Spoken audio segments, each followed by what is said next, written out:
Bon dia, què tal, com estem?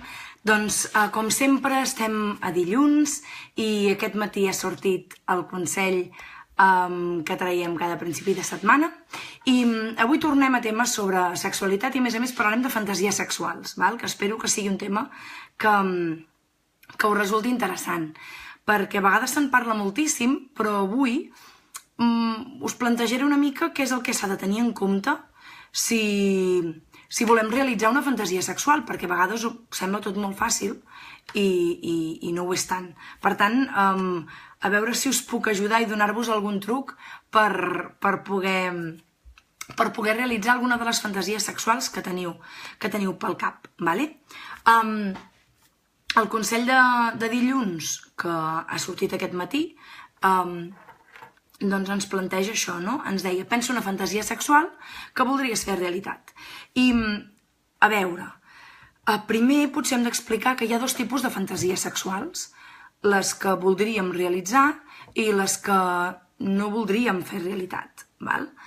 En el món de la fantasia està tot permès i hi ha coses que per molt que ho tinguem al cap, doncs potser no ens vindria de gust fer-ho realitat. Jo sempre poso el mateix exemple. Per exemple, potser algú li posa molt en la seva fantasia, no sé, tenir sexe en un lloc completament públic a la vista de tothom, val?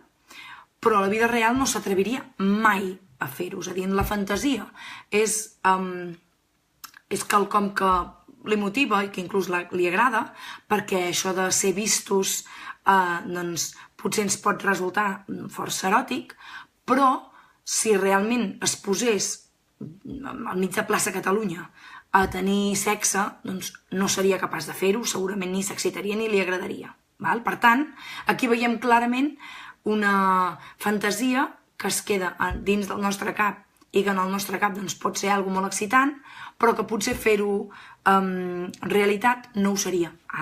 Aquesta fantasia potser a algú li encantaria molt realitzar-la. Aquest és un altre tema, que el que per una persona és una fantasia que no voldria realitzar mai, potser per una altra és una fantasia que voldria realitzar. I, per exemple, fantasies que podrien ser de la categoria sí, voldria realitzar, doncs no sé, me'n vaig a temes tòpics, però alguna postura sexual en concret, algun lloc en concret, amb alguna persona en concret, no sé, poden ser moltes coses, no? Per tant, primer és molt important, abans de plantejar-nos com realitzar una fantasia, hem de tenir molt clar quines són les que voldríem realitzar i quines són les que senzillament ens exciten però que no voldríem portar a la realitat mai, d'acord? Segon tema, les expectatives. Perquè, clar, tu et pots imaginar i en el teu cap potser una fantasia succeeix d'una manera que tot és fantàstic i meravellós perquè en el fons ho estàs dominant tu amb el teu cap. Per tant, tot surt tal qual tu havies imaginat i t'excites, tot va rodat, t'entens perfectament amb la persona amb la qual, o persones amb les que estàs tenint aquesta fantasia, però llavors, potser quan estàs realment executant aquesta fantasia, doncs no va tot tan rodat com et plantejaves en el teu cap, val? Poso un exemple. Quan estem parlant, per exemple, de fantasies on intervenen alguna altra persona que no siguis tu, perquè ara anava a dir 2, 3 persones, però no, tan sols n'hi hagi una altra, tu t'imagines com serà el sexe amb una altra persona o amb d'altres persones, però quan realment esteu tenint aquesta trobada serà quan realment estaràs veient com flueix, i a vegades hi ha relacions que flueixen amb més facilitat, de vegades hi ha relacions que hi ha com un aprenentatge entremig. Per tant, el que passa en la fantasia i el que passa en la realitat pot ser diferent i aprendre a gestionar aquestes expectatives és molt important. Si alguna cosa no surt tal qual t'has plantejat, no pateixis, ja anirà millor, això és clau. I potser un altre factor que és molt important a l'hora de dur a terme les nostres fantasies és que hem de viure una sexualitat sana i saludable. Per què? Doncs perquè si nosaltres estem intentant realitzar una fantasia per pressió social, per pressió de la nostra parella, per pressió del que sigui, per pressió pròpia, però realment no vivim la sexualitat d'una manera saludable, doncs llavors això ens pot repercutir en negatiu. M'explico.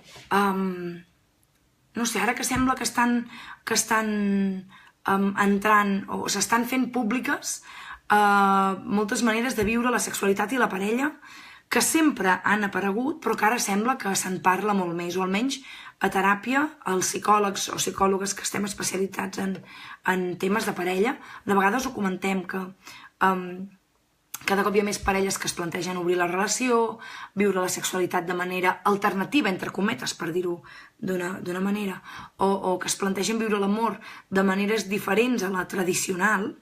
Hem d'estar molt segurs de nosaltres mateixos i hem de tenir una sexualitat saludable. Això vol dir tenir un bon nivell d'autoestima, un bon nivell d'autoconeixement sexual, i si estem en parella, a més, hem de tenir una bona comunicació en parella, val? Perquè llavors potser començarem a compartir o obrir la nostra sexualitat als swingers, o tenir relacions poliamoroses, o tenir relacions fora de la parella amb consentiment de la relació, i ens trobarem amb gelosies, amb mals rotllos, amb mals entesos que potser no havíem previst. Per tant, viure una sexualitat de manera saludable vol dir que primer ho hem de tenir ben consensuat amb nosaltres mateixos i ens hem de conèixer molt, i que en cas que hi hagi parella ho hem de tenir molt ben consensuat amb la parella i conèixer-nos molt. Tan senzill com això, d'acord? Molt bé, doncs ja està. Comenceu a pensar, perquè aquesta setmana jo us convido a realitzar una fantasia sexual. Per tant, que sapigueu que ha de ser una de les que realment vulgueu realitzar, que heu de controlar bé i heu de tenir presents les expectatives, no les poseu massa altes, i hem d'entendre que tot és un aprenentatge, i primer ho hem de consensuar bé amb nosaltres mateixos, amb un bon nivell d'autoestima, amb una sexualitat saludable, i si s'implica la parella, doncs hem de consensuar també molt bé amb la parella, d'acord? Bé, espero que us hagi agradat aquest consell de dilluns d'avui, i tot i la calor, que us vingui de gust realitzar una fantasia sexual. Moltíssimes gràcies. Adeu.